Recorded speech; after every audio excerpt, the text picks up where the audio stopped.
That's when I said $20, same as in town. I know, right? And I just could not understand what was going on with my ATM at the moment. It was just my card was not working, and I was there like, I've got $40 worth of tuna fish. I know you've got cats. Yes, Oh yes. shit, we're live. Hey, hi ho.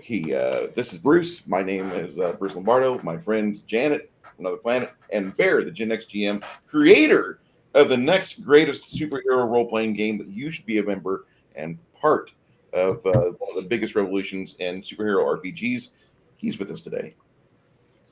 There's a term called overselling. You just All did. right. I know. But anyway, that's okay. Let's talk about the movie, baby.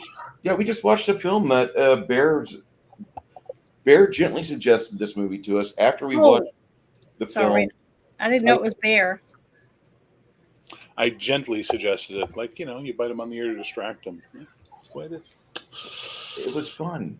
I we watched the movie Iceman, and I still like that movie, although I see it a little different now as an adult. Bear really saw it differently than when he saw it when it first came out. Mhm. But I wanted to redeem Timothy Hutton in all our eyes. Um, this is definitely a movie that does that. Thank you, You are so welcome, sir. Janet. Had you ever heard of this movie before? Mm-mm. Okay, you I've never heard of saw it. every actor that was in it. I was really surprised how many big actors were in this movie and that I hadn't seen it before. I was really surprised, but it might have been if Timothy Hutton was like pushed to the front and they were doing a lot of things that you got to see this movie.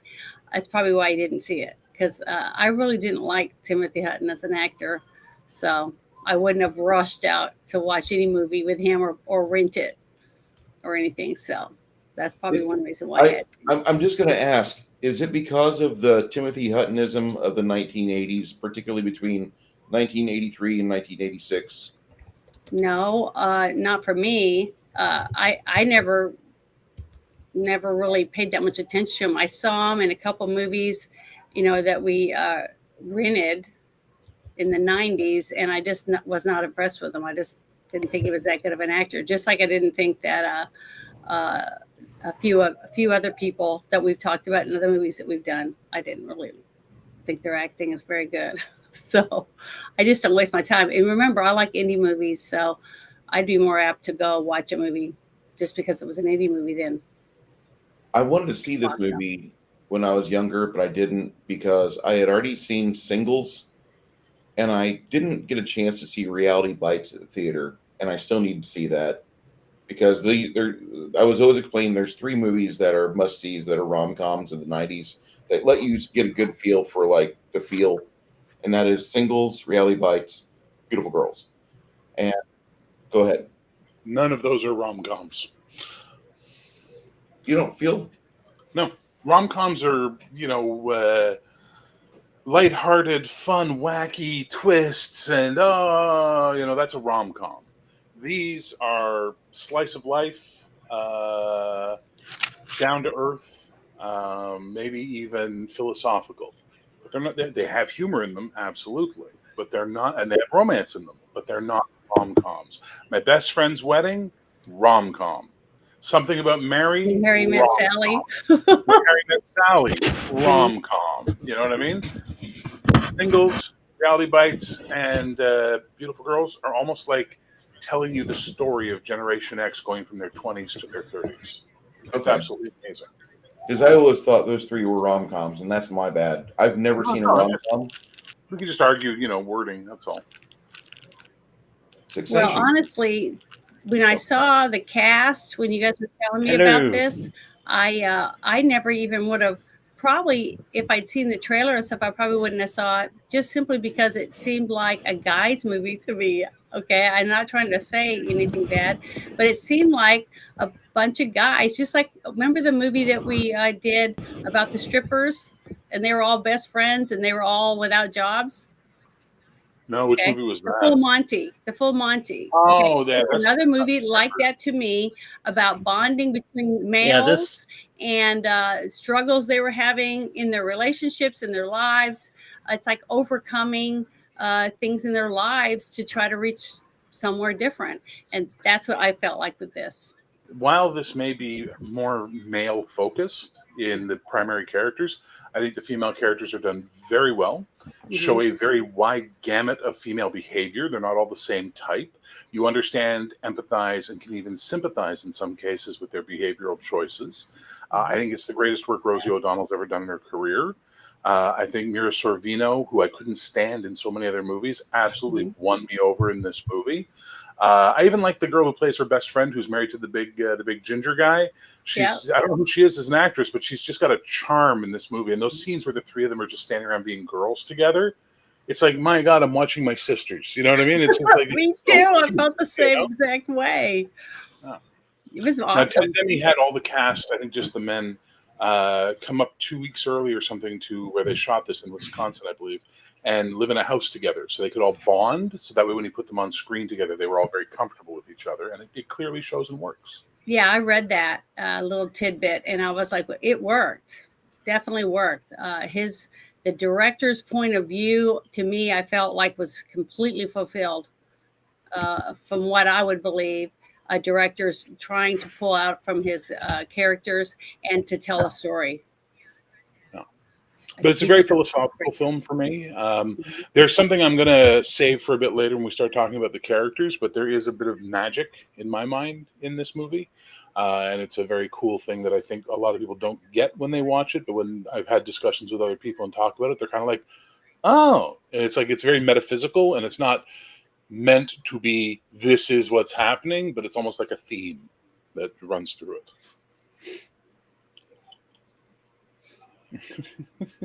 Janet, your hair always wins the day. Oh, I didn't. Why did someone say something about my hair? Soy Boy's talking about your Soy Base Jeremy's talking about your new do. Oh no, sorry, it was King Eric. Sorry, King Eric. My apologies. And no, Monsters Inc. is not a rom-com. Stop your nonsense. Yeah, it's you like my hair? That's what I was asking him. So thank you. What now, Bruce? I just was talking about talking about this, and Six Nations came in. He was messing with his earbuds, his microphone. Hey, Six Nations, how did you enjoy the film?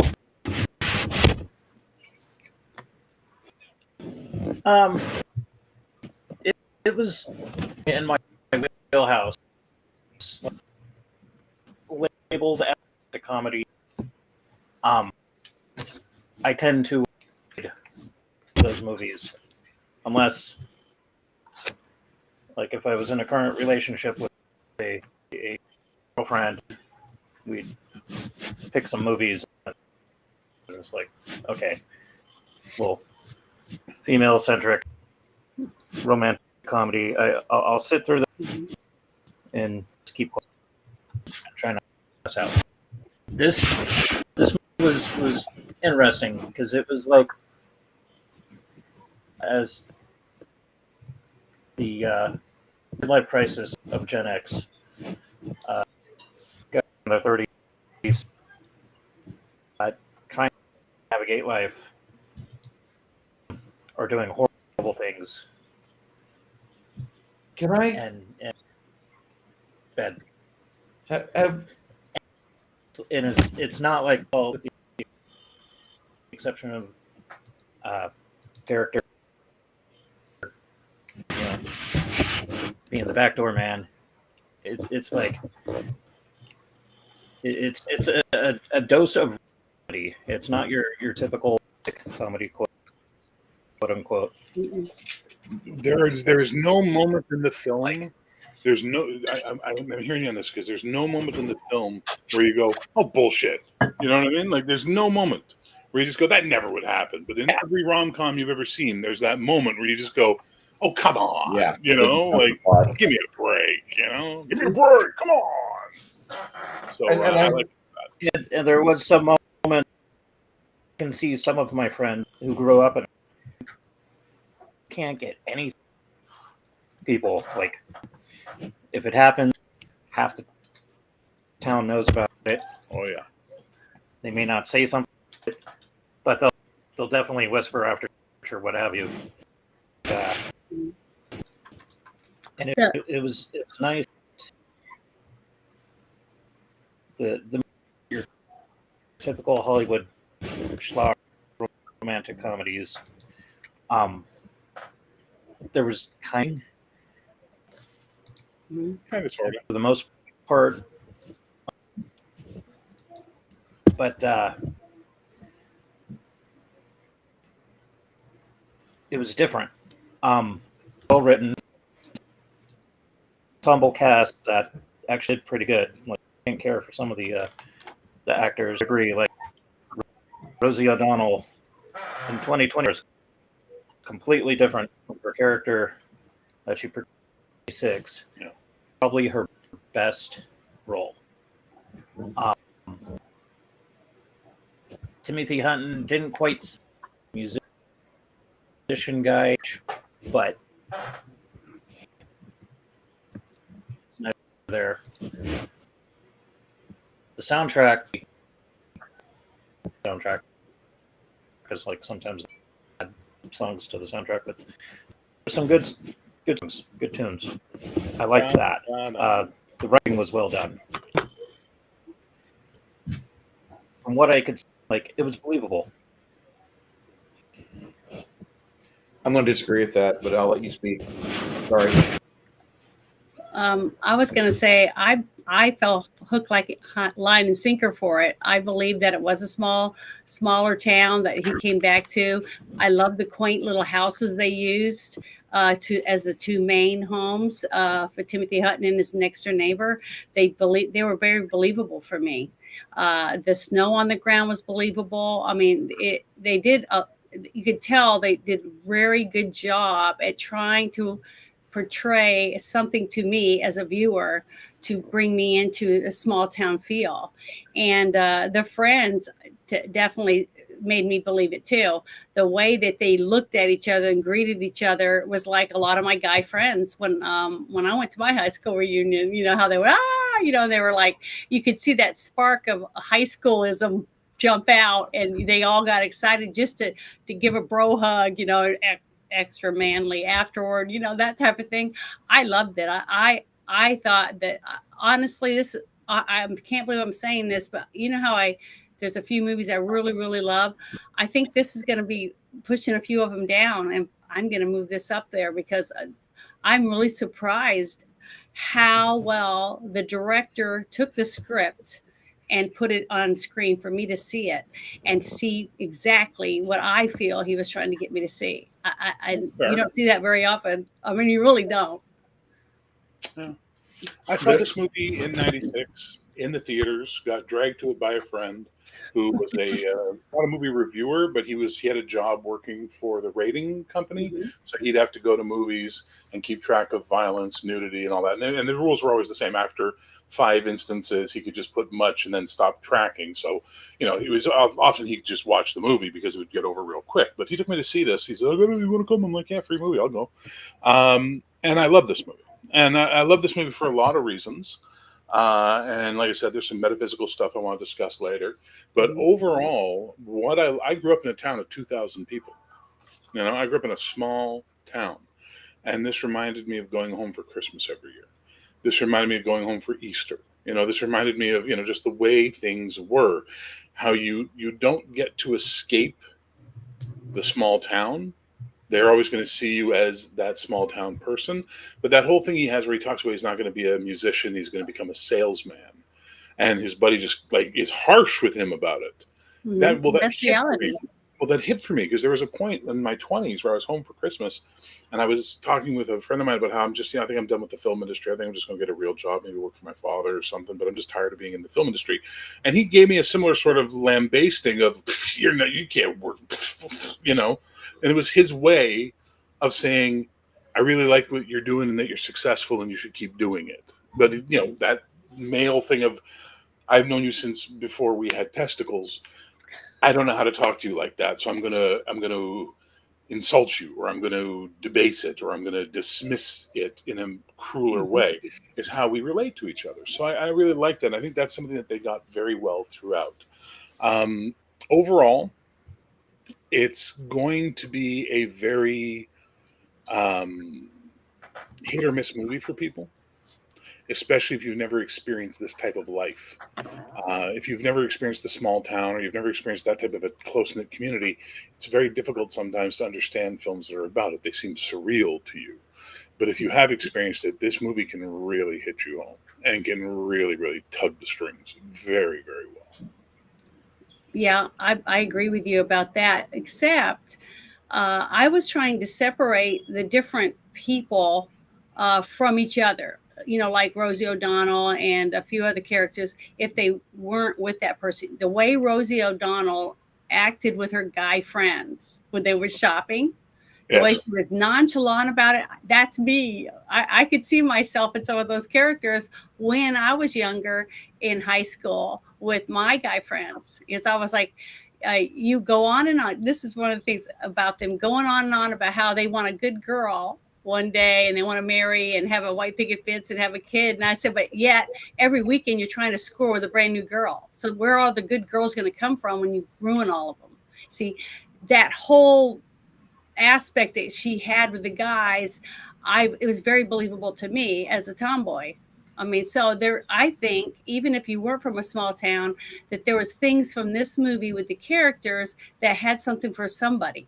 There was something in there. The jock, you had the badass that was sleeping around with all the women, the married guys that liked looking at the other girls, and you also had the one guy that married his high school sweetheart and had two kids.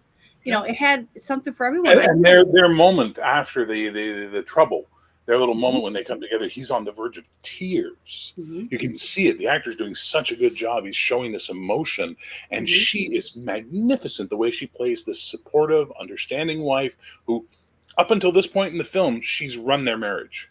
She's been the boss. That's what you think.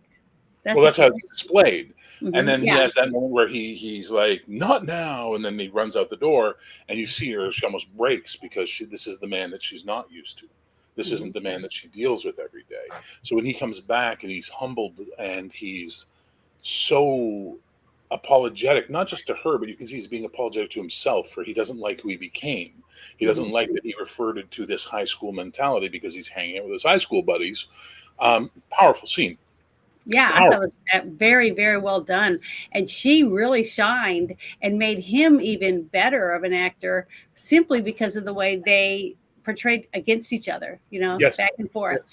That made the scene really, really good. And you couldn't help but be drawn in to the emotion of the couple as parents of young children. And the other scene that he did such a good job to me in, well, there was two more.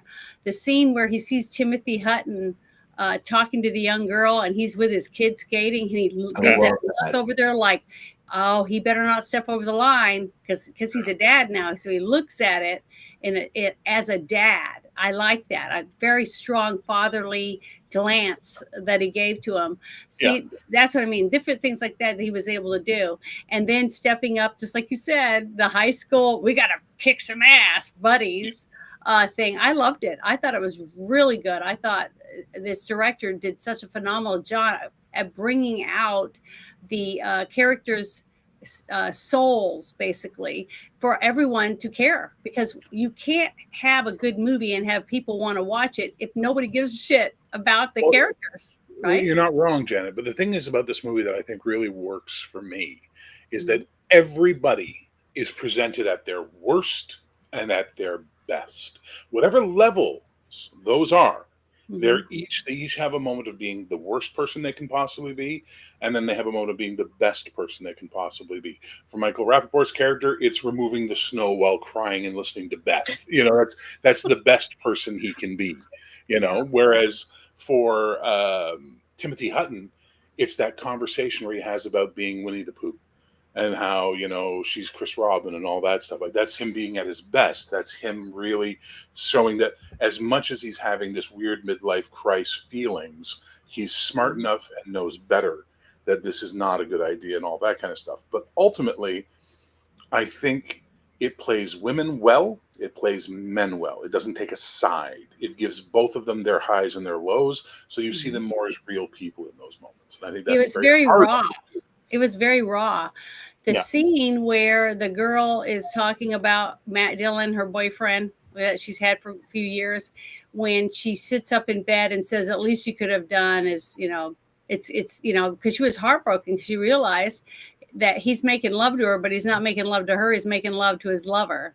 Okay, at least she felt that way by the way she reacted to him after she's getting out of bed with him, and you knew at that moment that she knew he was cheating. Okay, that it wasn't that he was sneaking around, and to me that was emotional for me. Okay, and the part where she's talking to her friends in the beauty shop about her feelings, she's trying to be honest, but she's not being honest with herself. Okay. And that comes across in the way that she acts, because she seems very emotional. She's raw in that scene. She's crying, and you can see that Rosie O'Donnell is trying, and she did a great job as being a friend to not hurt her more, but to be honest with her about she's got to get out of this relationship. This is tearing you down. And it's going to take you 2 years and blah, blah, blah. She's, just trying to fill the air to give her a chance to realize it's not on her, that he's a cheater. He's a scumbag. He's never going to get better. That's what girlfriends do.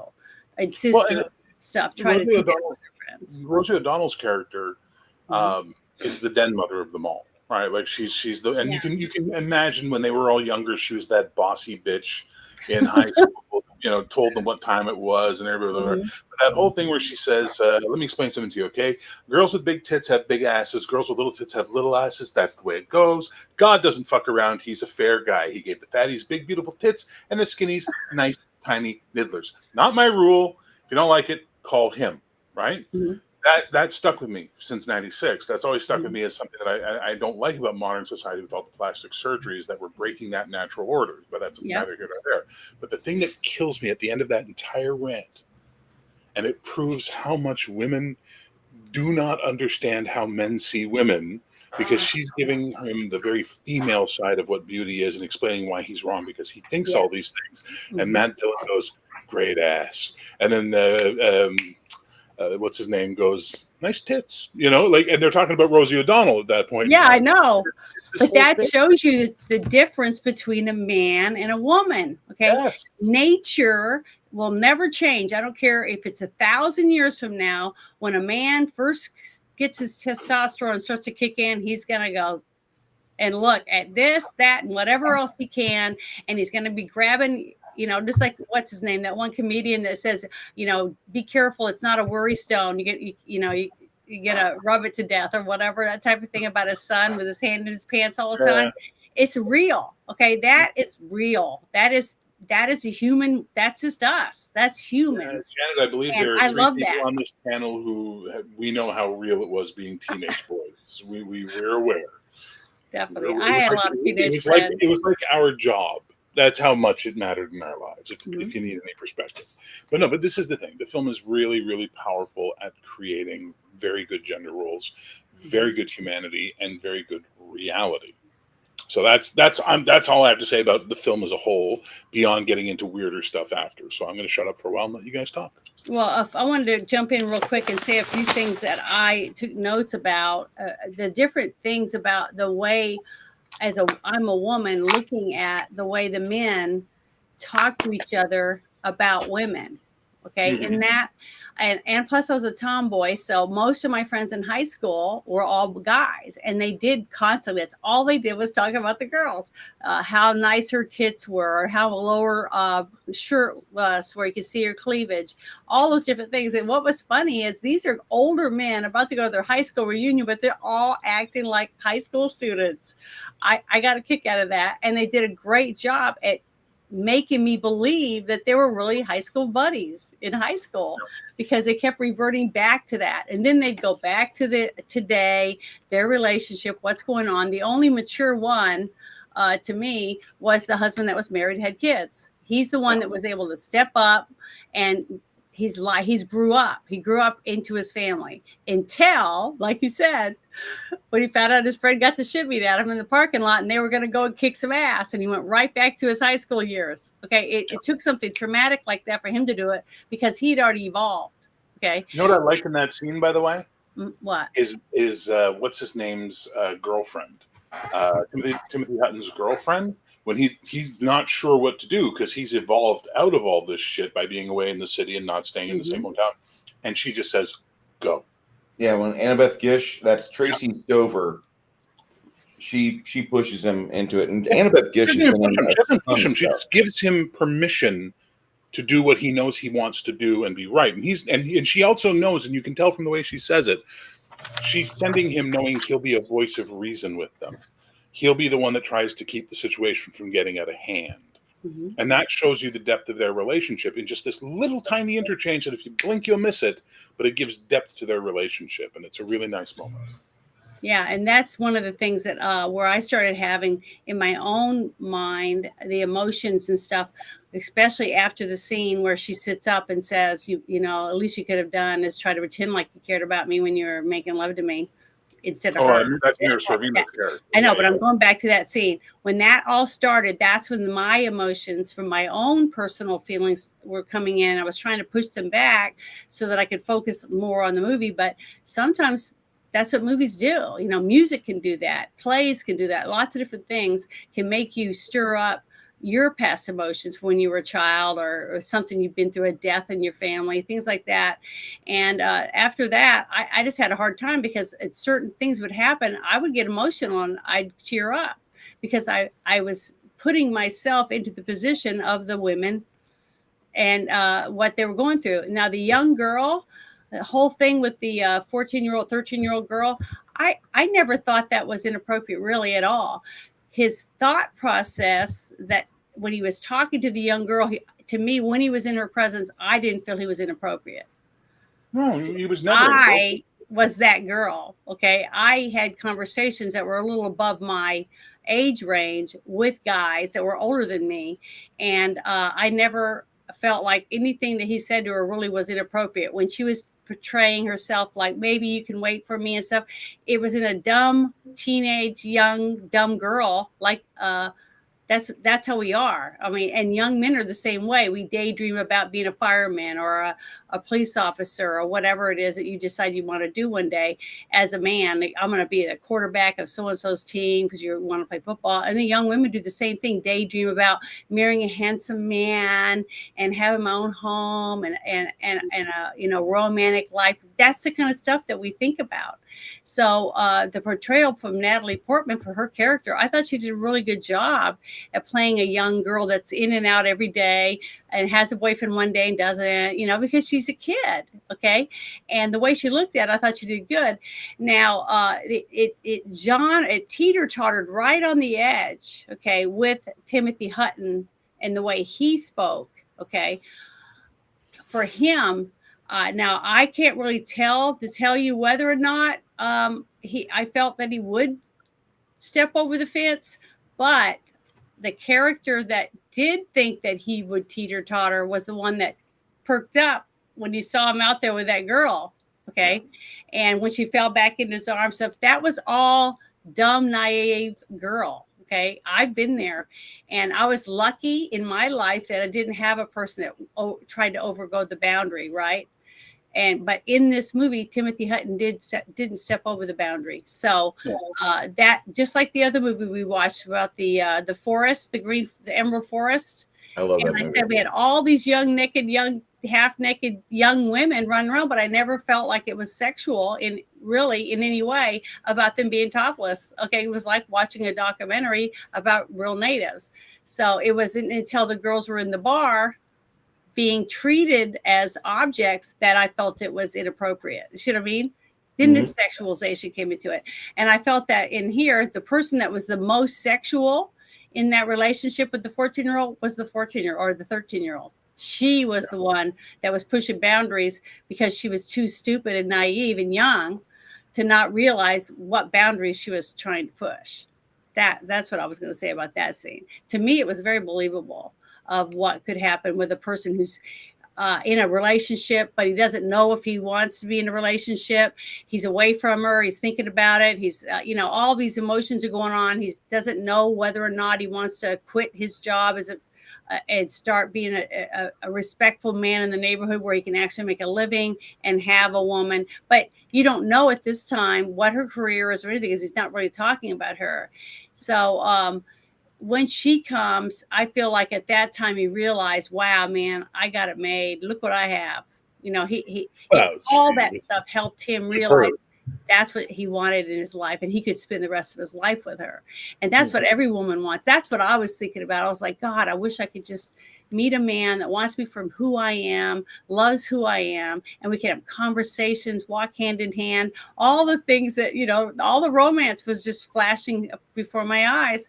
And this movie sparked that in me. I definitely would say this is a romantic movie. It reignites what we've lost if you watch it, from how far we've come since we were in high school until we're an adult now, having to pay taxes and make life choices that have nothing to do with high school anymore, and how life choices change our personalities. I really think this director did a phenomenal job at showing me that as a viewer. Well, I posted, you were talking about what you're saying about find someone who can accept you for who you are and all that. I posted this on my Facebook the other day, which is, I found it, I thought it was brilliant, which is, I'm single because I hate people, but I want to find one person who I don't hate, who also hates people, but doesn't hate me. And That's spot on. This is what we go through in life. We have these things that we want, and the person that we're supposed to be with is a unicorn. And they will always be a unicorn. But the thing is, you learn unicorns exist. And that's the point. But sometimes you can't hunt that unicorn. Maybe that's not your unicorn. Maybe that's someone else's unicorn. And I love that bit when she says to him, Uma Thurman's character, there's a guy out there who thinks this exact same thing about you because of how he feels about Tracy. The whole idea that everything he's thinking and ignoring his woman, and she's not enough for him, there's a guy out there thinking those same thoughts about his woman and hates him. And it's just like, this is the way it is. And this brings me to the point I wanted to make, and I'm going to make it now so we can really, you know, keep going, because I know you got a lot to say, Jan, and I want to get this out of the way before we run out of time. No, it's fine. You have a lot to say, and that's cool. The three, we'll say four primary women in the film that Timothy Hutton interacts with are Uma Thurman, Natalie Portman, Rosie O'Donnell, and Annabeth Gish. And philosophically, metaphysically speaking, they are women. They are the same woman at either different aspects of their life or different aspects of their journey. Natalie Portman, the wise, witty, cracking, inexperienced, the world in front of her. Uma Thurman, that grown up, having lived the road, having walked the road, and now having a sense of self, and still having all that freewheeling sort of energy. Rosie O'Donnell, the wisdom, the mother, the you know, they say the was it the maid, the mother, and the crone, right? Well, you know, she's sort of the mother of all of that. The crone is gone, which is his mother who has died, which is why you have that scene where you've got David Arquette, or whatever, yes, David Arquette, and the father, who I can't remember who the actor is, just gushing over her having made dinner. You know, and just superb, Tracy, just superb. And like, you know, just the fact that they've been missing this thing in their life and now it's here. And then Tracy representing the maturity and the absolute combination of all three of those other muses into one, which is his, which is the one for him. And she proves that point by saying the simplest thing: salesmen aren't sexy, musicians are sexy, salesmen are uncles. And that's the flash of the Uma Thurman or the Natalie Portman character within her. And that's what really makes it interesting for me. And that's why I sort of see this film as having a metaphysical concept to it. And I love that about it. That scene that you just mentioned at the end is, to me, a woman. She portrays a woman who loves him for who he is. And the reason he's who he is because he plays the piano. He's musical. He thinks about life through his piano on some aspects, right? That's what she fell in love with. So if she tells him, well, I want you to become a salesman so we can have more money, then he won't be him anymore. You see what I mean? Exactly. And that is one of the things I tell people all the time. You fall in love with someone because of their eyes or their smile or things that make you laugh together. And then all of a sudden you get a ring on your finger. And what happens? You spend the whole rest of your relationship trying to change each other. Why? Why change what you're in love with? Why not come together, be together and be yourselves and have a lifelong relationship of enjoying each other's company and a journey that you both are on, you know. And it just tears me up when I see that over and over again. And that one scene where they're in bed together, Matt Dillon and I can't remember what was her name, the actor, redheaded actor. Mira Sorvino? The redhead, no, Lauren Holly. Lauren Holly. Okay, that was a really good scene, and she did a good job of playing a bitch, basically. You know, a cougar that thinks that she can do whatever she wants and hurt whoever she wants because she has everything she wants in her life. She doesn't need anyone. See what I mean? She has that attitude, and she did good at it. But the scene when they're talking and he's saying, what, you know, why don't you want to be with me or whatever? And she says, I love Steven. And then he goes, then why are you fucking me? Okay, that whole scene, I love that because it proves to me when you see the movie, or it should prove to anyone who sees it, that anyone can cheat. A man and a woman, they cheat. A cheater is a cheater. It doesn't matter if you're a man or a woman. And honestly, I really believe that most cheaters will never not be a cheater. Okay, it's really hard for me to get past that. So. Well, okay, if you accept that there's a difference between someone who has cheated and a cheater. Yeah, there's a difference between those two things. She's a cheater. That's the difference. Okay. Yeah. That's what I was trying to say about when she looked at him. She doesn't want to give up the cheating because that's excitement for her, the control that she has over her husband, her own life, every aspect of her life. You could tell she controlled every bit of it.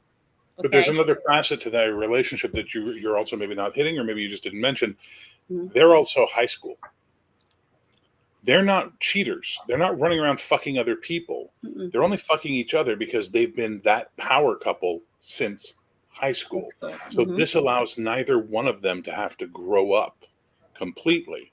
Mm-hmm. She, on the other hand, though, was practical and found a husband, has a family, and has her life set in place. He doesn't, but it's knocking at his door, and it's Mira Sorvino's character.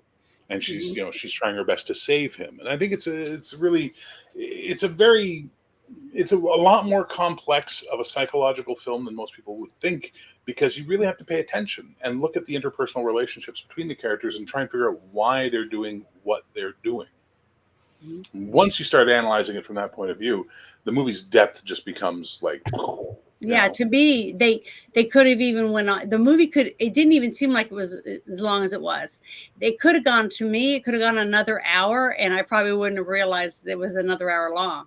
If they kept the script the way it was and they kept the story intriguing about the different characters, I honestly could have watched it another hour. I mean, I really did. The writer did how good it was. The writer did a TV series that only lasted 2 seasons, which is basically sort of the follow-up to this movie in a way that it's about the same town, Knightsbridge, and this writer coming home.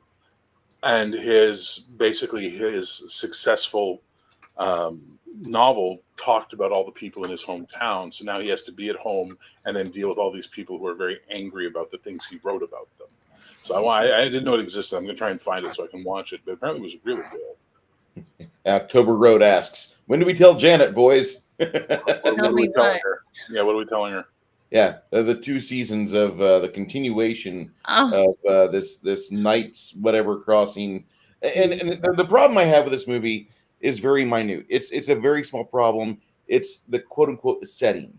The setting is not the problem. It's the fact they're trying to tell you this is Massachusetts. Bullshit. I know Massachusetts, and I know the Midwest. I lived in the Midwest for 31 years. I have a lot of friends. I have some family from the fucking Eastern Seaboard, and they're miserable. And I know Massachusetts. This movie portrays the Midwest. These people are not miserable. They don't go, oh my God, did you feel the fucking cold today? My nipples were cutting into my bra. And they didn't say things like, harder, harder, harder. They made normal people noises, okay? Like what Bear and Janet talk about. They can say things and they're enunciated properly. It's amazing. And this movie does a very poor job of trying to be from Massachusetts because it's not. Yeah. That's the ice fishing alone. I'm so happy that I'm not such a stickler about little things like someone's accent being perfect, or if they're holding the gun exactly right, or if they put their finger on the trigger, little things like that. I can watch a movie and get total enjoyment out of it without worrying about every little aspect sitting here or there being perfect. If the acting is good and the director does a phenomenal job like this, they could have other flaws that I wouldn't even care about, simply for the fact I was entertained. I mean, really entertained through the whole movie. You see what I mean? To me, that's what I want from movies, entertainment. It's what I'm paying for. Take me away from my life for 2 hours of time and make me think about the movie when I leave and say, damn, that was good. I gotta get my friend to go with me and see it. That is a movie that to me deserves something, because it was good. It did entertain me. It gave me everything I paid for. You paid for the whole seat, but you'll only use the edge.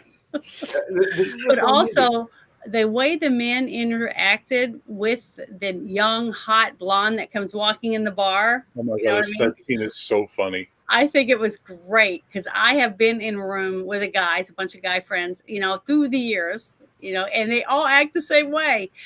Wow. From high school all the way till now, men still do that. They all notice pulling, they all watch the girl. And then all the chest puffing, and they're all like, well, we own our own business. Oh, he plays piano, and then later, why did you tell her that he plays piano? We can't compete with that. I loved it. I thought it was very good, a very good scene. I really, there's so many different things about this movie. I couldn't believe how good it was. I'm really, really glad I watched it. But I'll shut up for a few minutes and let Bruce and Six I'll get a cup of coffee and listen to the distance while say a few things. So you two go for it, and I'll see if anything you guys say makes me think of something else that I was thinking about. Go ahead, Six Nations. Okay. So some of the scenes in the movie, like the interaction between Timothy Hutton and Natalie Portman, reminded me of a few years back. I was hanging out with my buddy, and one of them just got done with a or something, and she was really completely oblivious out in the woods, and we were hanging out, and he was showing me a parcel property that to buy. She was just kind of gasping. And I was like, yeah, whatever, not really paying attention. She's so keep your distance. And I was like, what? Oh, shit. Didn't even realize what was going on. And I could see that interaction between Billy and Timothy. Mm-hmm. It was like it portrayed. You don't see that a lot. There's always some sort of over the top or surrealness to it, and this was very, very grounded, and I like that. Mm-hmm. So something that isn't really in my wheelhouse of movies, because it doesn't do horror or action stuff that I was raised on. It was nice. It was refreshing. It was the ordinary that you look at it, and now I'm going to be looking forward to this writer or what have you. Maybe when they do something else. It's enjoyable film. Yeah, I'm pleasantly surprised by it. I really thought that when I started looking at the cast list back in the day, 96, not focused on things. I don't have a reverse TDS towards Hollywood. Like, oh my God, that's a bunch of Hollywood liberal type. No, Rosie O'Donnell was not the bad girl. She was the lady that was on Comedy Central. She had regular appearances on there. She was funny. She talked about things that made her appeal to people of most stripes. You really didn't give a shit if she ate box for a living. You just wanted her to fucking get on stage with a microphone and rattle off funny shit. And she did. She was good. That's why she got selected to be a fucking talk show host. And for a while, she was riding high. She was able to lie to her to the audience, oh, what a cutie patootie. Remember the fucking doll she had? My mom had one of those. So she came off as somebody that was pretty much like what Bear explained earlier. You know, she's kind of like the head bitch or HNOC, however you want to view it. That's her. She was the alpha female. And then you've got Well, can I jump in really quick about what you said about Rosie O'Donnell? yeah. One of the things that I think the reason why her body shape and everything for her character fit the way she reacted to all of her friends and the guy friends too, and did such a good job in this for this part of the movie is because all my friends that I've ever had that were short, okay, women, I'm talking about really short or really tall and lanky. They really weren't, in Sorry, the tall and middle. lanky? What was Yeah, that? I they heard went tall from and lanky. like a 3 or she was a 4 or lower. Okay, every one of my friends that were like that the guys ranked them that way, they were all like that. They were very Are smart we and talking articulate. numerically or by? Well, I'm talking about the way they looked, the way they dressed, and things like that is the reason why she did such a good job at her characters, because in real life, a girl that's never treated like the 10 or the girl that turns the heads, you know what I mean? That one, which was me for very, very, very many years of my childhood, because I had 2 sisters, one above me, one below me, both blonde, built like a brick house. They started developing at 11 and I was 16 before I even really started even looking like a girl, I guess, to guys. But the thing is that I was that one. I was the one that everyone wanted to have as their pal, and not the girlfriend. Okay, that type of thing. And to me, when you have that type of you grow up that way, you tend to have friends that talk to you about problems and things like that. So you think differently, you learn differently, and you try to become a problem solver. And that's how you get into the relationships with guys and girls. And if you're not a stuck-up snob, or you're not down on all men because they're not fawning over you or whatever, that type of thing, you become their friend. Like Rosie O'Donnell's character in this movie was friends with these guys and talked to them like the other guys did, basically. She wasn't worried about them not being friends with her anymore because she was being honest, and they accepted her that way. See, that's what made it so good. And I had lots of friends like that because I was that girl. I was the one, the nerd that hung out with all the guys that not the jocks. I was out with some of the skaters, some of the guys that dressed in all black and had black fingernails. I hung out with them because I was one of them. I didn't dress like that. I just dressed in blue jeans and a ponytail and a bob cap, basically, because I didn't put in the extra work that all these girls spend 5 hours blow drying their bangs just right and shit. I just never thought that was important. But that's why she did such a good job at her part, is because she's a good actress. I mean, I've seen her in a few things, and I think she's a really good actress. But the character she played in this movie, to me, was very believable, because I've had friends just like that were friends with the girls and the guys, and everybody went to her when they had a problem because she always worked on that, because that was the center of all the relationships she had through high school and in college, was being the problem solver. So that's the personality that I saw with her in this movie, and she did a phenomenal job playing that person. That's what I wanted to add to what you were saying, Bruce. Sorry. Yeah, Bruce, take that. Okay, and I accept that. The thing is that I want to really, like, aside from the fact that they lied to me and said it's Massachusetts, like, I really think this movie felt so much more like a Minnesota film. And I'm going to say Minnesota, or even like a parallel movie to what was that one we did where that's in the UP, Greg Daniels and Harv Fresnel. Something in the Moonlight. Yeah, Escanaba in the Yeah, Moonlight. Escanaba in the Moonlight. Escanaba in the Moonlight. That movie there, this could be a parallel to that, because that movie is about a bunch of rural hicks that really enjoy deer season. And this movie is about a bunch of city folk that they kind of go or a city guy that goes back to his small town to enjoy small town life for a weekend and get his head clear before the big 10-year high school reunion. And I don't understand exactly this, but it's been happening since I turned 18. Generation X has been on mental and responsible vacation since they hit adulthood. No offense to anybody at Gen X, but it just feels like Gen X people, very rarely do you hear good things about Generation X. You hear things about the boomers, you hear things about millennials or Zoomers, but Gen X is getting the brunt, the hell beat out of it over the last 20 years. And May I jump in on that when you're done, please? We may very yeah, well say. yeah, and the thing is that it just feels weird that, at the age of 28, you would be like, hey, I need a mental break from all of this.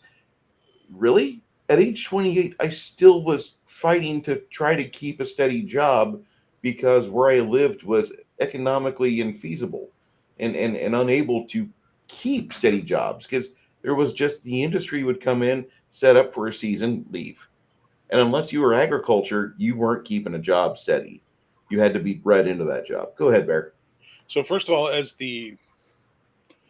we'll call myself the de facto ambassador of Gen X, given I am Bear, the Gen X GM, and having spent way too much of this series, the Gen X experience is not uniform.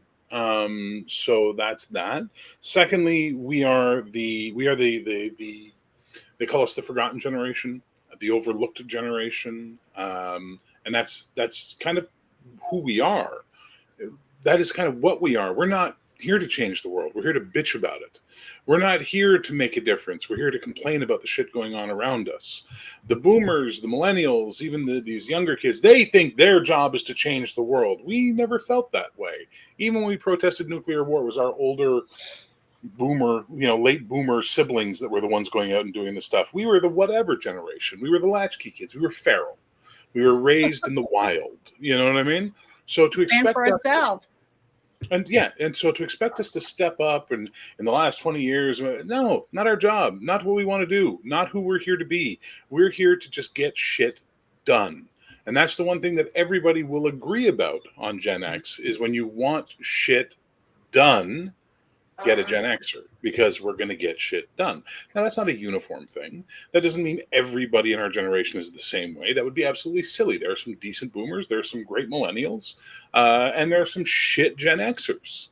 But overall, we tend to be a more laissez-faire type of generation, especially in the West. We tend to be more, not my fucking problem. Like we are the generation that coined the term whatever as a catchphrase, but I think we are also the not my circus, not my monkeys, not my circus generation, in that we're not going to stick ourselves into things because they say we turned 30 at 13 and never grew from there.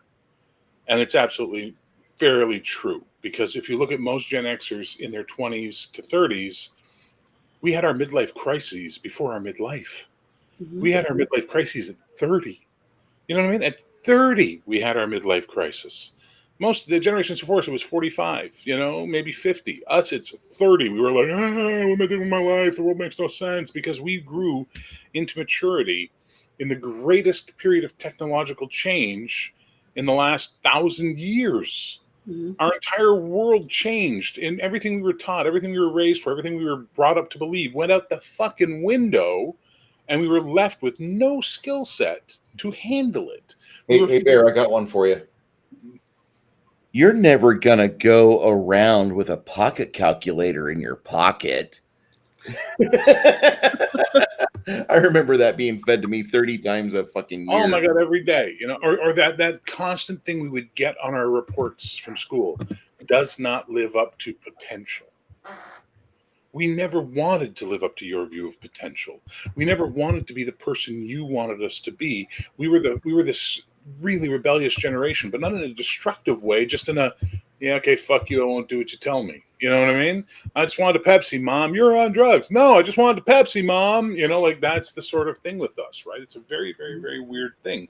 And I think that's what makes this movie fun, is that you see these people who have achieved whatever level of success they have, and they're just holding on to that. They've got something, they're going to hold on to it. And that's because they're from a small town. And then you have the one guy who left the small town, went to the city, and comes back. And what is he full of? Self-doubt, unsure of his way. He's never going to make it as a musician, even though he has a steady gig and he's making money playing piano. Mm-hmm. He's not doing enough. But he's right? not making more. He's not making bling. You know what I mean? Mm-hmm. So it's a really, really, really good look at who we are as a generation and what our behavior patterns were like, especially from the Western North American perspective. Yeah, but do you agree with me? Do you think that this, if you took this script and tried to make another movie, that everything in this movie still pertains to what's going on in our lives? I think it does. You can't judge a movie by its trailer, my son. You got to watch the movie, not the trailer. Yeah. The trailer is not a good indication of anything. I don't agree that me either. To me, the movie was 10 times better than the trailer. The trailer gave me a small taste of what might be in the movie and made me say, okay, kind of understand a little. But watching the movie, I loved the characters. I loved their interaction. I cried along with a few of them. I got pissed off about a few of them. All the things that you're supposed to get when you watch a movie. Okay, you're supposed to like what happens, or like and want to know what's going to happen with the characters as they evolve through their character arc through the movie. I mean, if you have no feelings for them, then you're just going to go, okay, whatever, who gives a shit, right? But I cared about it. I wanted a happy ending for everyone except for one, and he didn't get it at the end anyway, so I was happy with that. He didn't make any effort. He did nothing but sit in his room, oogle and ogle at a bunch of girls, and just wants to be happy with Mary Jane and her or what was it, Rosie Palm and her 5 sisters or whatever. That's it. This is what he's going to have for the rest of his life, and that's what he deserves because he's not willing to make an effort. But if I saw Timothy Hutton's character realize that, like when he listened to what Uma Thurman said to him about when other people think about all the people that are looking at your woman the way that you're looking at that woman over there. You know what I mean? That's what people aren't looking at. They got something right in front of them every day. They could have that person having conversation, eating with them, cooking with them, taking walks with them, doing things, evolving, getting a pet together. I mean, all types of things that could be happening in your life, but because you're not looking at that person the way that you're thinking you want to look at all these bimbos on your wall as sexy and hot because she's smart, because she cares about you. She likes a lot of things that are interesting, and she's able to make money. She's able to do all these things instead of looking at that and saying, damn, that makes her even more sexy. I tell people that all the time. A guy that can go in and mop a kitchen and cook, even if it's not a gourmet meal, but he can cook and make a sandwich for us while other things are going on, that's sexy to me. I'm like, damn, I'm going to see him in an apron, I don't know. I guess I'm just not the same as other people, but that's what I felt. I felt these characters made me want to care about them, made me want to find out what's going to happen next in this movie. And that's a movie that I recommend to other people to watch, a movie that I think is something for everyone in this movie. I don't care if you're a man or woman or how old you are. Well, yeah, it's not for young kids, but teenagers. So I'm gonna do Pedar's little line here for him. Just give me a second. I'll turn off my camera so you don't see my face. Oh, okay. In a world where a man paints me, Janet, you're not allowed in the recording studio anymore, Janet. Jesus. May I try now, Janet? May I? Yeah, maybe I am talking about Love Actually, but I haven't seen that movie. I'm sorry. I'm replying to that guy in the Dell. I'm sorry. I'll turn off my mic. No, it's okay. You do. I'm good. The moment has passed. First rule of comedy: when the moment passes, let it fucking go. Mm-hmm. Second rule of comedy: repetition. Third rule of comedy: repetition. Fourth rule of comedy, by the way: repetition.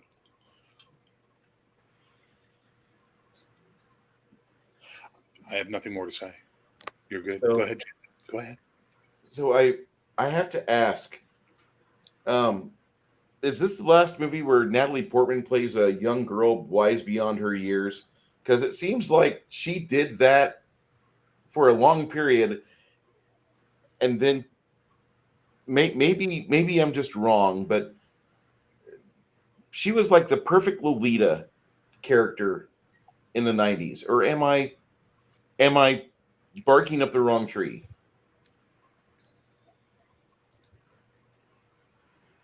Janet? Well, you got to remember, you might see that because she was at that age and she was picked for lots of movies because she was a good actress, and she played those types of characters in the movies that you remember. But I'm sure there were other actresses that played those types of characters too. Wasn't Jodie Foster one like that? I don't know if they're the same age or whatever. I don't really know. But there's lots of young actresses that have portrayed those types of characters. It's just that um, it depends on how many are active at one certain time when certain movies are being made. You know what I'm saying? Does that make sense? Yeah. It makes sense. It's the sadness of the Hollywood Lolita fetish, though. That's one of the big problems with it is that a lot of these directors and producers are very into young girls, right? And it's just the way it is, and young boys, from what I hear. Yeah. And that's just the way it is. And I've seen it live in front of my eyes in my time in the film industry, and it's just disgusting. As a friend of mine once said to me, a lady friend, we were having lunch, and these 15-year-old girls went bouncing by, giggling like a giggle of girls. And she turned and she looked at me and she said, "Is it wrong to look at bee stings?" And I was sort of like, that's a fucking weird question, but okay. And then I thought about it for a second. I said, no, it's okay to look. It's wrong to touch. That's where the wrong comes in, because you can't help what your brain's going to do. Your brain's going to do what it's going to do. So just be quiet. Don't make a big stink about it. Don't be a creep, but just don't ever act on that fucking impulse. Well, a lot of these directors have this impulse. Like Polanski wasn't the only one. What's his name? Luc Besson, not Luc Besson. Yeah, Luc Besson. He has it. Boy, does he have it. And in fact, to the point that he's the one who sexualized Natalie Portman first, right? Yeah, he did. Sorry. He Yeah. really did. Yeah. Leon, but that's beside the point. And I love the American version of Leon the Professional, just the Professional.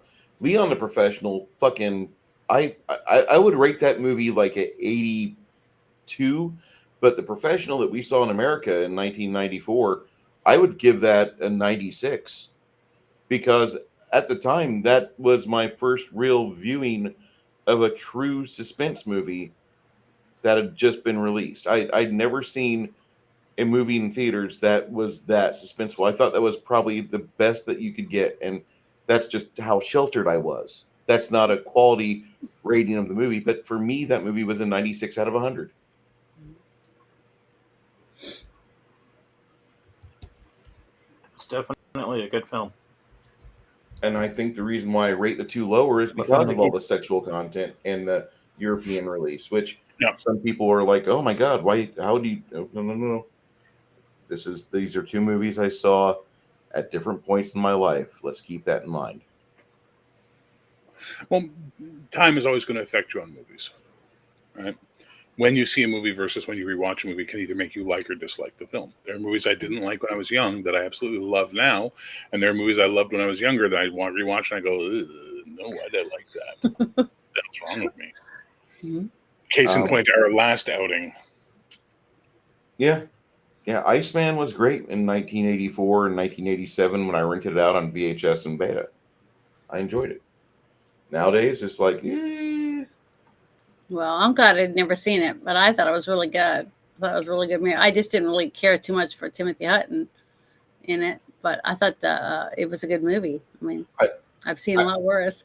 I love everything about that movie pretty much except for Timothy Hutton's character. Mm-hmm. The more I think about that movie, the further it drops down to the 70s. I think this movie has a lot of great things about it. Ted Deem just knew exactly how to work as director of photography if he had one. He knew how to talk to the scriptwriter. He knew how to discuss things and just get the background and the logistics set up to make almost the perfect 90s-esque movie, which this movie feels like it is completely saturated in the 90s, because back then in small town, I grew up in a town of like 300 people. We had another 130 people, but they were mentally disabled. and they had a home they all lived in. So I can't really say that there was a 430 person town I lived in. We had 300 people plus 130 pieces of cargo, and that was it. And that was the town that I was in. You're concerned for 3 months out of the year, like who has a snowplow, and you're trying to call up people when the weather's getting bad. Like, hey, listen, if you come over tomorrow about 4:30, I'll have $25 and a hot cup of Nestle Quick for you. I don't know if you guys have ever done that. I've scheduled that plenty of times, and it's really not. It's one of the main reasons why I love San Antonio, because I don't deal with that shit anymore. Sorry, there, Six Nations, as you watch the snow come to the ground. 2 or 3 years ago, we had one of the kids down to shovel snow out of the driveway, which I was all for. I'm the snowplow in the household. Can I address what Exnard's saying after you're done, please? After you're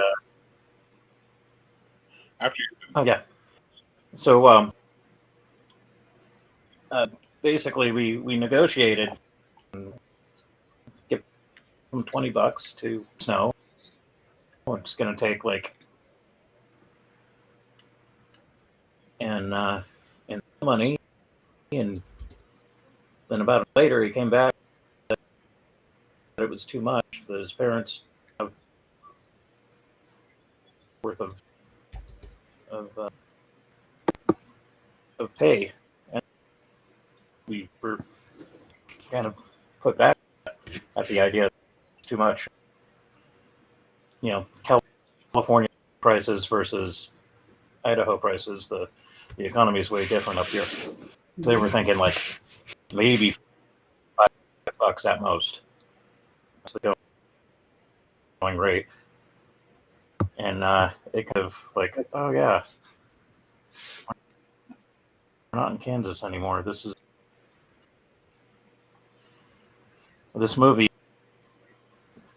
kind of gave me that. I had all these preconceived with the last 20 BS political drama saturating the airwaves.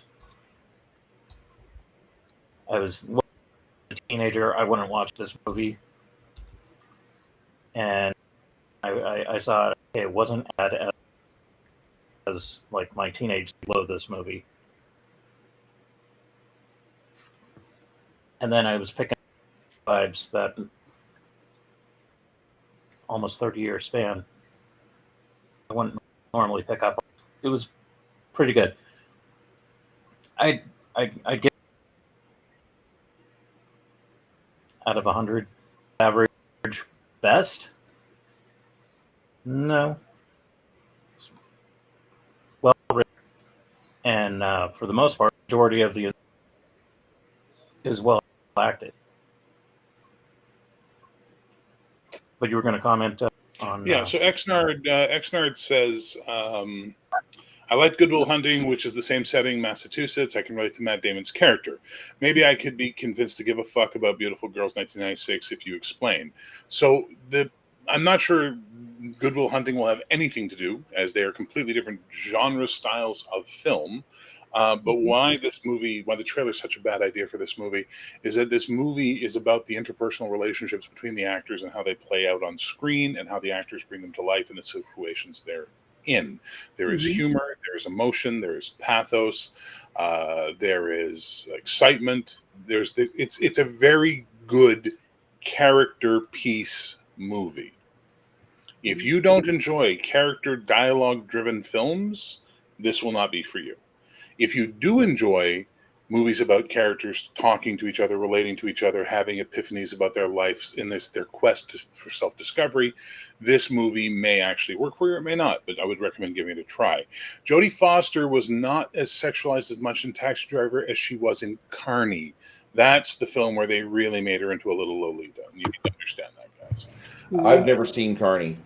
I like a hard watch. Driver. Okay, is it as hard to watch as a George C. Scott movie, Hardcore? Never. I've Oh, not that's seen when the his one. daughter does porn or something.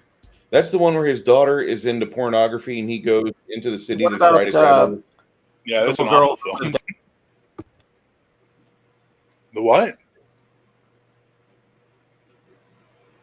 Six Nations. I think he got Six zapped. Nations, are you with us? Six This is the Nations. problem with Yeah. some types of internet. Go ahead, Six Nations, when you can. Holy crap! There he is. This weather, I swear. Say the movie, the little girl that lived down the lane. Haven't seen it. The little girl that lives down the lane. That's the thriller movie with Martin. He's kind of a pederast. He's living in home. He had passed away, and she's basically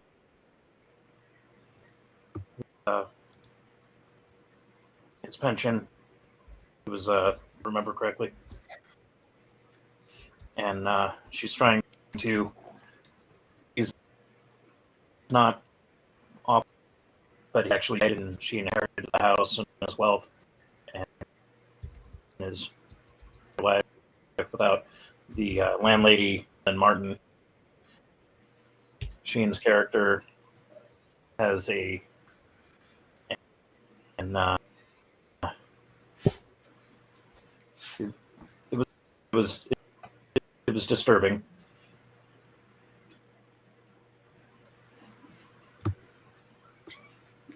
Well, can I jump in now for a second?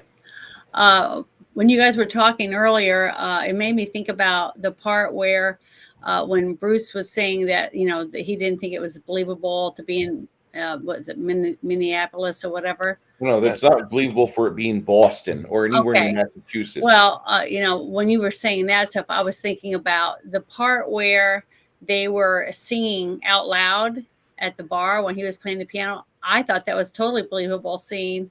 I've seen that happen many times in small towns, at restaurants and at bars, when they have a piano in there, where the people sing out loud and people join in. So I was just going to mention that, and I thought that was a really good scene. It was heartwarming. It was believable to me. It made me have flashbacks to certain things, because I remember I have family that are from Texas, Oklahoma, and Arkansas, and then I also have a family that live in Nova Scotia, Maine, New York, and Massachusetts from my dad's side of the family. So, and I have been to both, and we have had similar things happen at different places where people sing out loud to music, songs, happy birthday, all that type of thing. So that all of that fit really well. And then the part where Uma Thurman's character went and met at the bar, okay, thinking the other guys were coming, because I'm sure the young man that called her said, "Hey, we're all going to be up here. I'll pick you up. Come hang out with us," or whatever. And then she realized that he was trying to use her to make his ex-girlfriend jealous. And she went along with it because she seemed like a fun-loving character, cousin of the bartender, right? Or the bar owner, the establishment owner. And then she fulfills that for him to be friendly. And then he takes advantage of that. Okay. That just shows you his character of being a skank, basically. She tries to help him, and then he gropes her and practically tries to put his tongue down her throat afterward. And it pissed her off. So she left. And so I like that aspect. And then the part where she's sitting in the little fishing hut, whatever, with Timothy Hutton, and they're talking. I think that right there is part of the reason why he realized that he could have a beautiful woman that he could trust when he wasn't there, because here she is, a beautiful woman that's wanted by other men, his own friends, and she's in love. And she's talking about why she loves the other man. And I think that helped him decide his future. Well, go ahead. What happens for her in that scene? She realizes that she's lucky to have the man that she has, and that wants to share a martini with her and be there for her. And she's gone from town. The next time we hear about her is, she left. What did you do to her in that ice fishing shack? It's like, it's an amazing thing where not only is she providing him wisdom, she's garnering wisdom from the conversation with him. Good night. And she left. Girl. She left town to go back to be with the man she loved, because she'd been with him for 8 months, and she said she loves just being with him and having a martini. and just being with him. She realized that what she had, and that's what I'm saying. Stop trying to change who you're with, and love who you're with. Yep. That's it. That's what we need to do, and we'd have longer lasting relationships. I honestly do believe that. But as she says, she only needs 4 words to make her fall in love and stay with a man. Every night she just needs to hear "Good night, sweet girl." Mm-hmm. And the beauty of that is that she's putting this message, which is stop overthinking everything. Appreciate the person you're with and tell them all the time, every day, just once a day, you appreciate that person. And that's all you need to do. That's all the effort you need to make for a good woman who loves you. Or a man. Or a man. Yeah. And if the person you're with is making you jump through more hoops and do more things that you're saying, trying to be changed from who they are, then they're not the person for you. Mm-hmm. And what does his girlfriend say? Piano players are sexy. Huh? And that's all he needs to know. She says piano players are sexy. And that's all he needs to know. Mm-hmm. That's his good night, sweet girl. You know what I mean? It's such a fucking good movie. I loved it. I really did. I thought it was a wonderful movie. I'm thankful that you guys got me to watch it. I cried, but it was good. I'm not a super fan of Natalie Portman's character. Please forgive me on that. I do like her character. I just don't like her arc. She does help Timothy Hutton kind of realize some things that get revealed later with Uma Thurman, and I appreciate that. She's necessary for that arc, but this is like the 4th movie I've seen from the 90s, and the first movie I saw with her, she plays a great Lolita. She's in The Professional. There's a couple other movies she's in where she's kind of that young muse that you shouldn't be looking at because she's underage, and she does that again with this when she filmed it. I think she was 15. I appreciate her character, but I just fucking I despise the Hollywoodism, the script writing they have for young ladies in Hollywood, and I apologize. It's nothing really against her as a person. She does a very good job of reading the script, doing the thing, and making you feel like she's really a 13-year-old that's a little larger than what she should be. And even though I'm going to be 5'10", and she turned out to be 5'3", by the way. Exactly. I love that whole thing of I could be 5'10", blah blah blah blah blah blah blah. And it's like she barely got past 5 foot, barely over that line. Janet over there smiling. I'm 5'10", and then she hits whatever age. I'm 5'9", but the thing is, I thought she did a phenomenal job, and I thought she was an important character in this movie. Because when he asked his dad, or not his dad, but he's asking his brother, they moved out next door, and he's like, and they got a kid. They got a kid. It's like I know so many people like that. When I go home, because I talk about a lot going to my dad's to work on cleaning out the house and stuff like that. There's still the same people, most of them that live there in this little town of 308 people, and there's a few new ones. But the thing is, they're just like that. They're like, they don't really do anything. They don't really care about anything that's going on. They're just kind of like, And to me, it's sad because this is our one life. This is the one life that we have out of everything in the multiverse or whatever, right? And to sit there each day, get up, go to work, get up, go to work, watch TV, eat, go to work, is sad. That's one reason why I like to do a lot of the things that I'm doing and craft and do other things is I'm always out looking to see what more about the world I can find out about. What is there that I don't know yet? I'm interested in finding out things, trying new things, learning new things.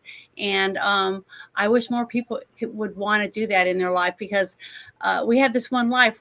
Why squander it? Because tomorrow I could get hit by a bus, and I want each minute of my life to be lived as much as I possibly can live it. And I've lived in lots of different places, and I've been very lucky, and I have wonderful family and friends, and I'm thankful for that. But I just wish more people would have that opportunity or take the opportunity walking out their door and absorb what they have instead of just looking at it like, anybody can have this, because they can't. So many people have less than what you have, and you're sitting there griping and complaining about it. So And I try to humble myself. I try to say, okay, stop whining, stop being a dumbass, whatever, and just get up and get off your ass and realize what you have. Even though this right here seems bad, it could be worse. And I try to make sure I tell myself that a lot so that I'll remember and not squander what little life I have left on whatever trivial, stupid shit that people seem to be arguing about, I don't know. But I think this movie definitely is got something for everyone. I really do. If you just take the time to sit down and watch it, there's going to be something in it you get something from. I just believe that. Shut up.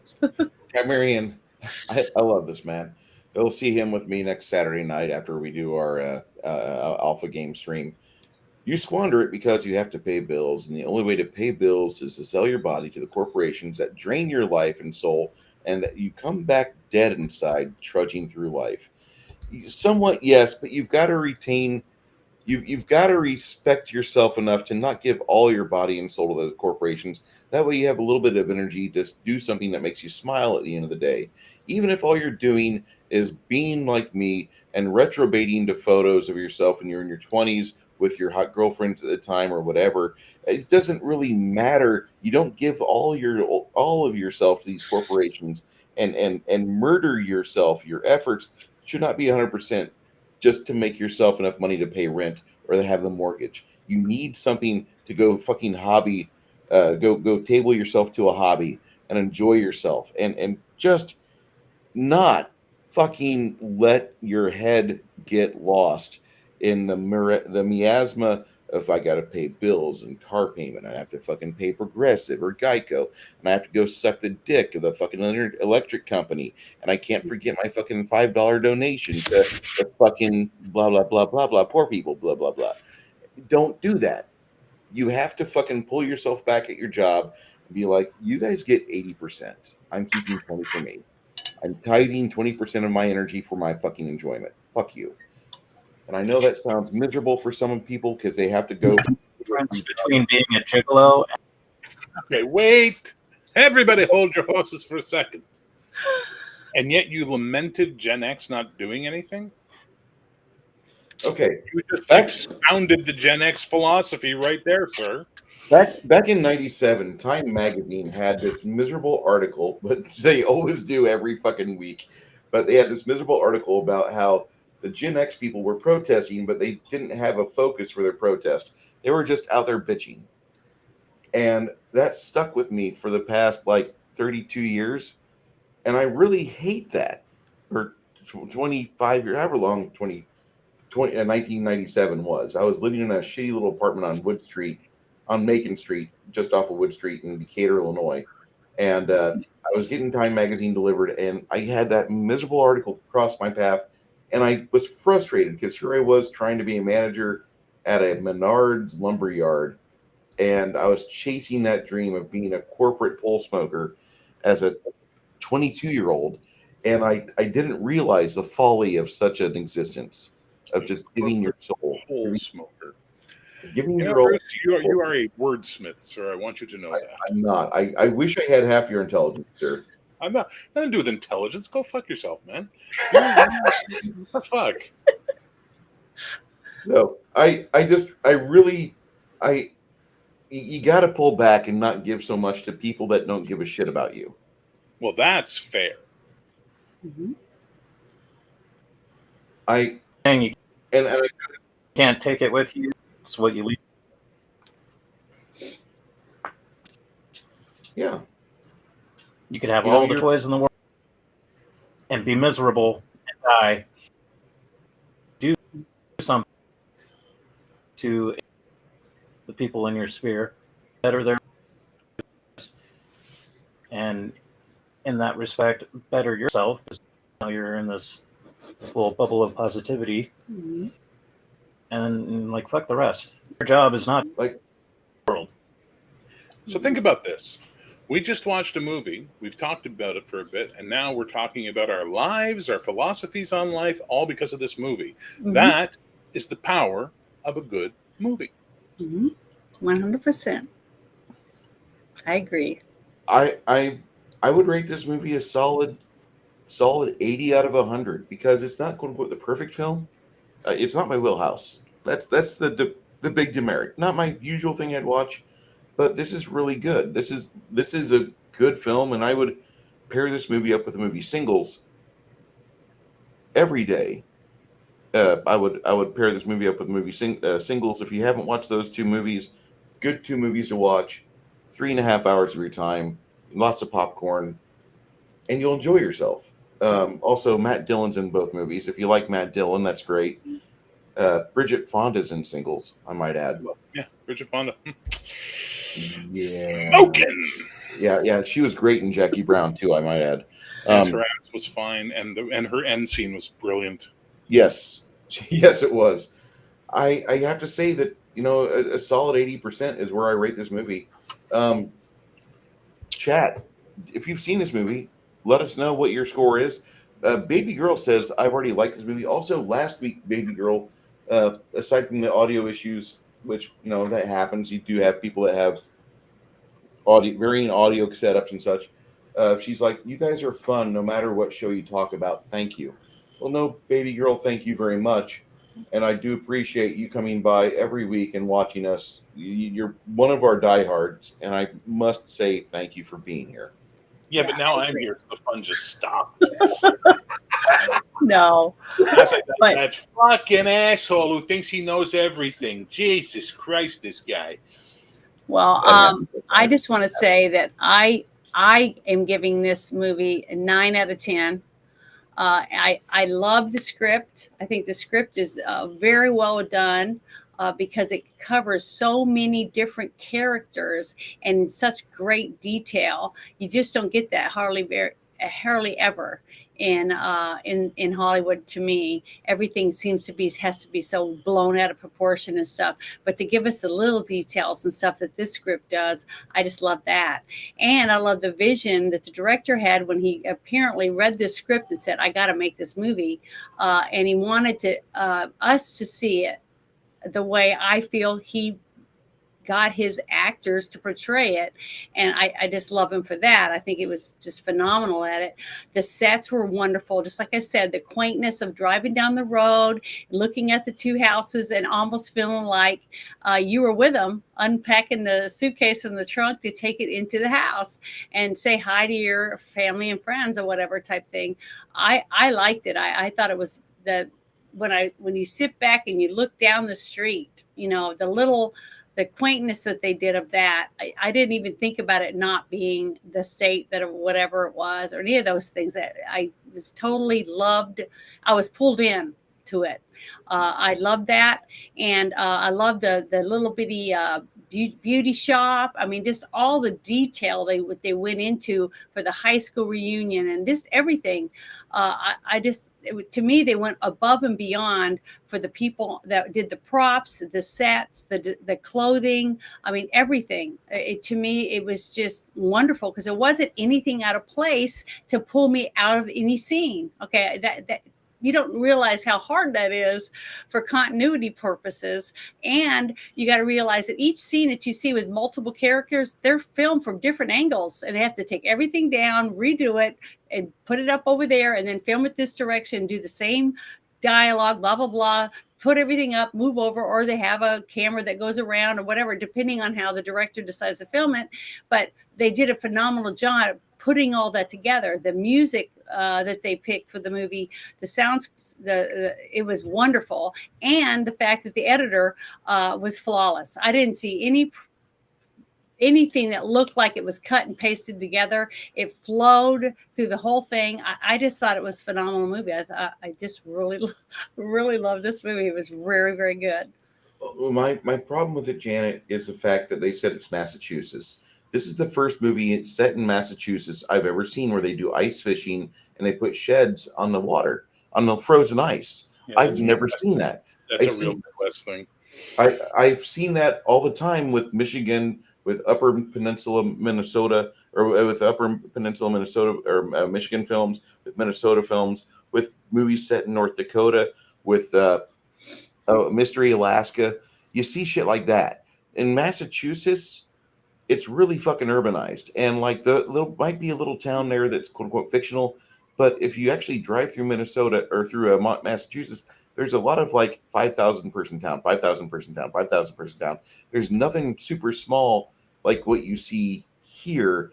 This looks like it's maybe a town, maybe the size of 1,500 people, to Oh where no, no, like it's bigger than that. Yeah, Okay. it looked bigger than Having that. grown up in to a town me. of 2,000 people, that town looks like it's a good maybe 5 to 7,000 people live in that town. Yeah, It's from that that's what room I where he would walks into the restaurant and he's just going, are you whatever? Are you? I'm looking for blah, blah, blah, blah, blah, blah," and like, and everybody's like, "Shut up, Bob." You know what I mean? Like it's a bigger town. It's not huge, but it is bigger.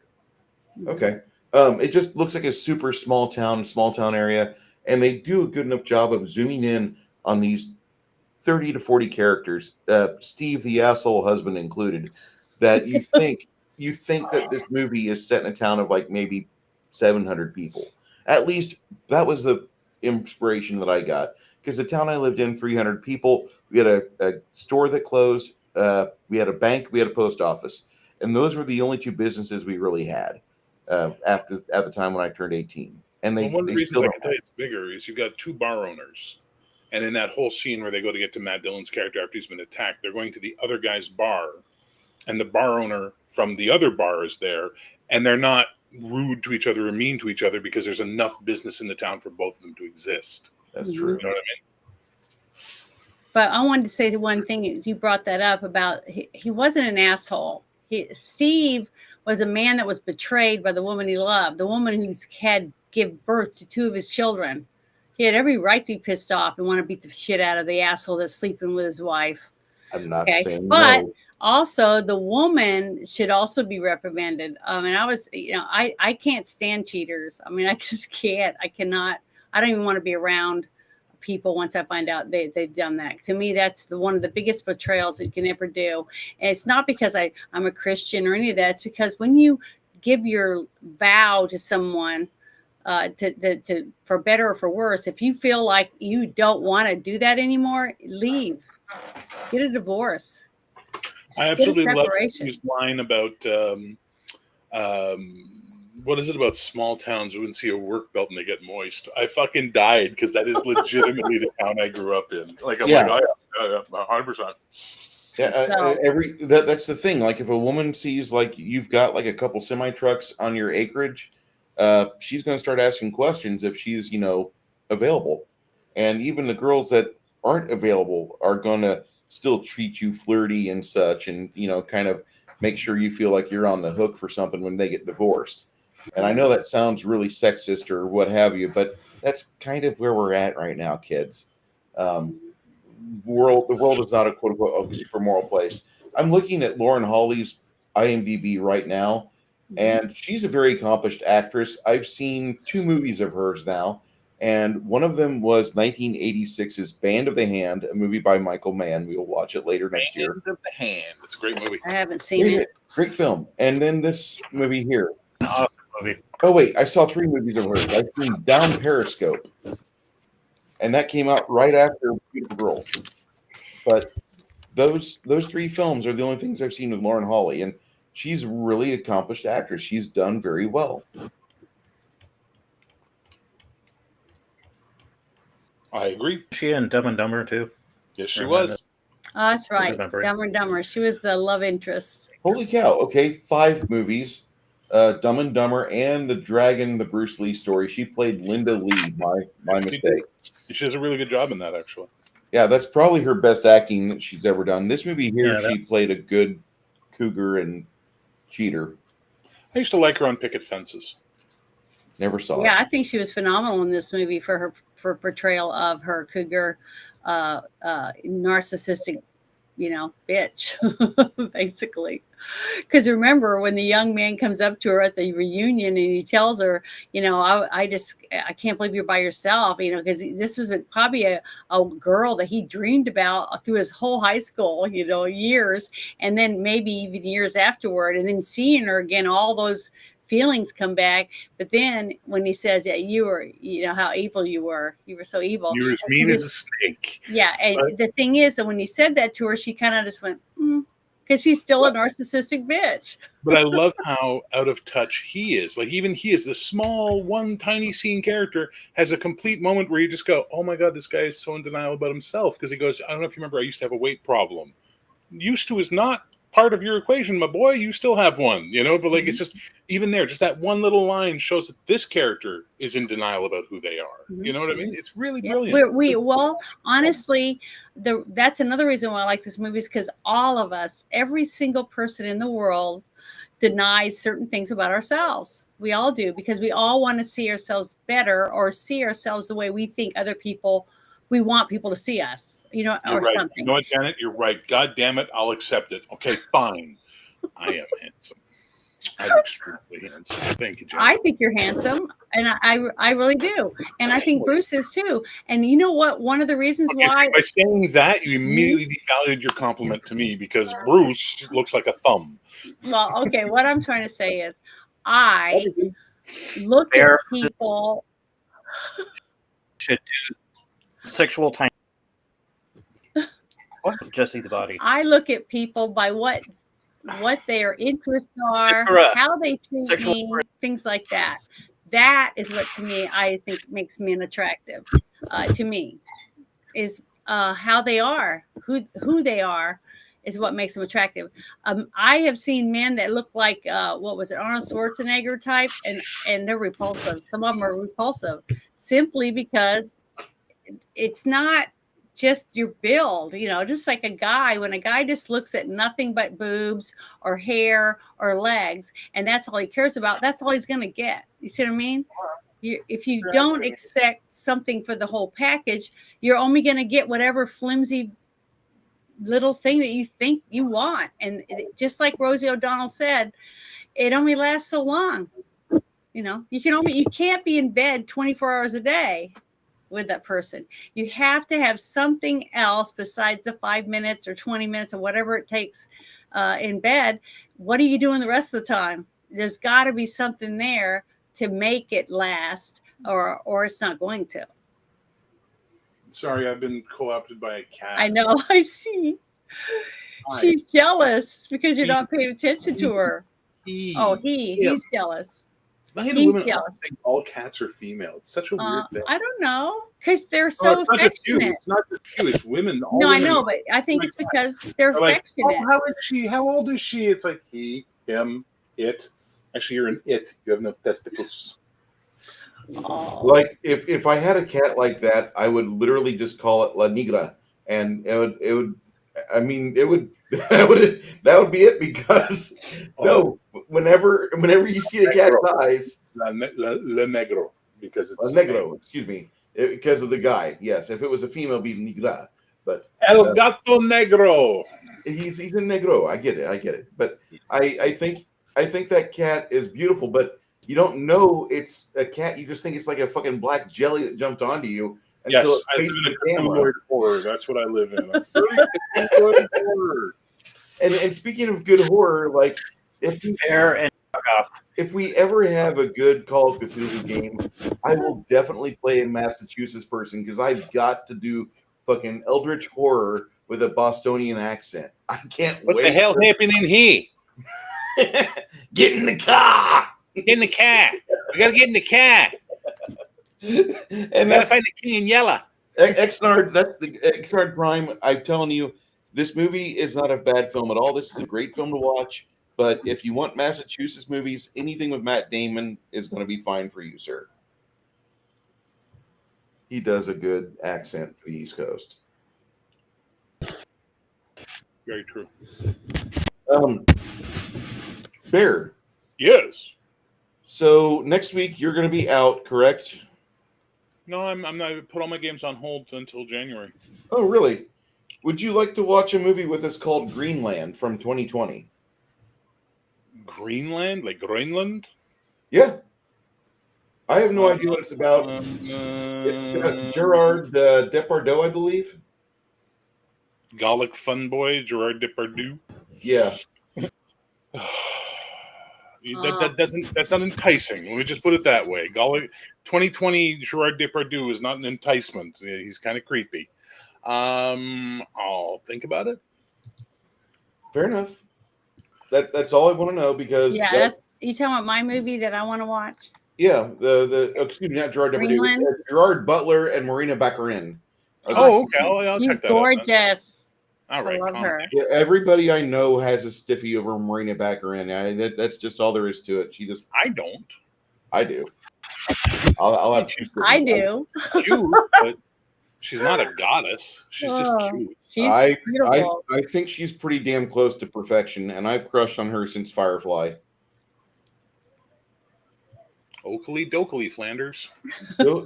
Janet gave us a link for the best fishing in America, Massachusetts ice fishing, which they actually have places to ice fish.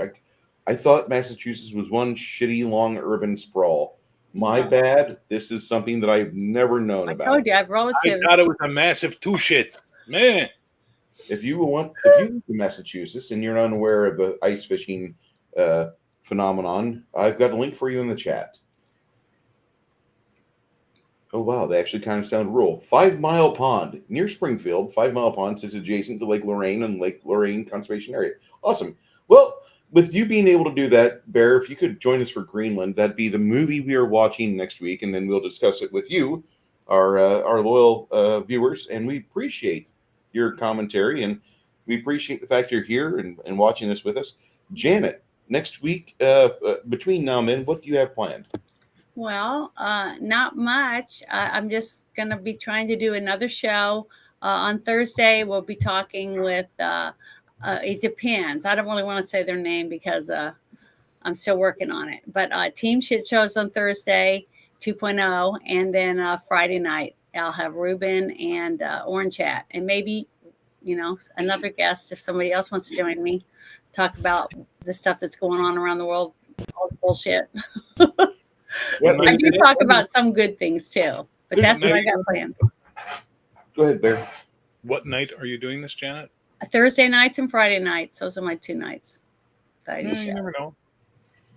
You never know. But you're on X, right?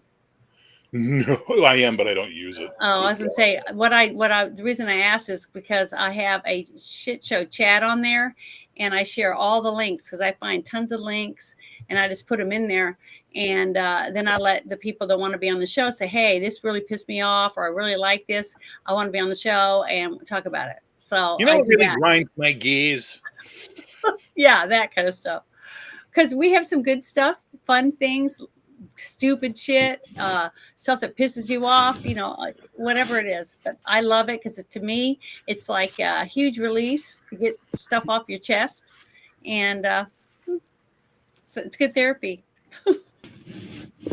If I don't lose my channel over it. Upon the tree of woe.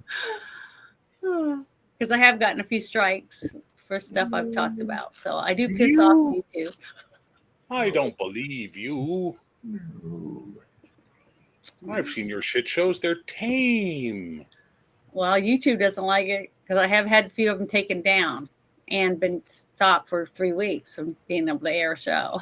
So, oh well. So I'm doing something right. That's how I look at it. Six Nations, I really appreciate you coming to the table with us today. I'm thankful that we were able to have you. Well, thank you. The connection is buffering between 10 and 8, 6. Listen, it's going to be like that until one of us wins the lottery and can get everybody in the same subdivision or acreage to where we can share the same T1 line and connect. I'm still trying, sir. Bear's like, fuck you, I'm staying in Canada. He's good. I'm good. Give me my Canadian resources. Sir, if I could just get you weaned off the CBC. I don't watch Legacy Media, baby. I don't watch Legacy Media. Though I am enjoying the shit out of YouTube filling up my watch thing with Canadian journalists freaking out about Trump's joke about the 51st state. And they're taking it so seriously. It's really? You fucking people. If I guess I have to watch that now because I love the freakouts going out since November 5th. This has been my this is my fucking 50th birthday present. All this stuff going on since November 5th till now. Everything going on from the Trump bullshit to the WotC fallout and the 50th anniversary D&D being co-opted by people that never fucking played the game until they made it fucking inclusive, which we've never not been inclusive. Bear, did you ever exclude anybody from your game based on an immutable concept that they might be carrying around with them, like sex, age, race?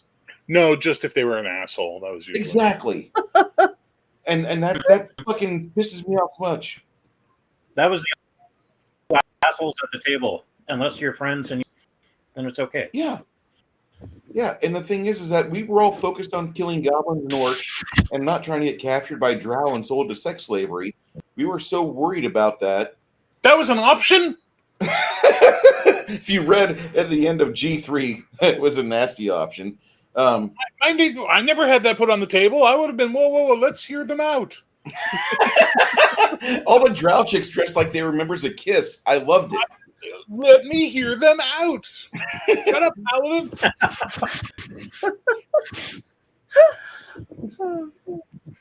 Xnard Prime, all right, I got homework to do as an intellectual meandering cynic and see if I can learn to respect differing views in this movie that I already feel tempted to hate with a passion.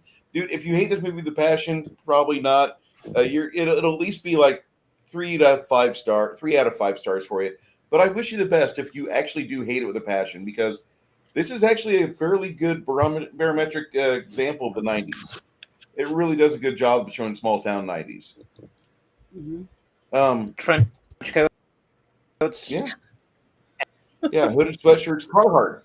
What about Carhartt? You're fucking missing Carhartt, dude. Mm-hmm. I've been a member of the Carhartt Mafia for over 30 years. Anyway, we will be back next week to review and discuss the movie Greenland with, what's his name?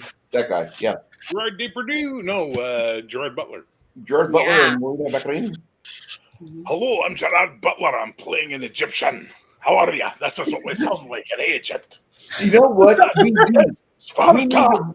We need to watch Gods of Egypt. We really need to watch Gods of Egypt. I like Gods of Egypt. I haven't seen it. It's on the list. You're on the list. You're on the list. It's not a good movie, but it is a good movie. It's a guilty I just pleasure. like it because I get to hang out It's with no my Dracula friends. 2000. Here's I what love you that don't more than any understand. other. I was there in Egypt, and that was the Egyptian accent. In fact, I created Egypt. Now I live in the bar. With that, thank you, one and all, for being here today with us. We'll be back again next Sunday. I want fish tacos. Tacos. Mhm. Tacos.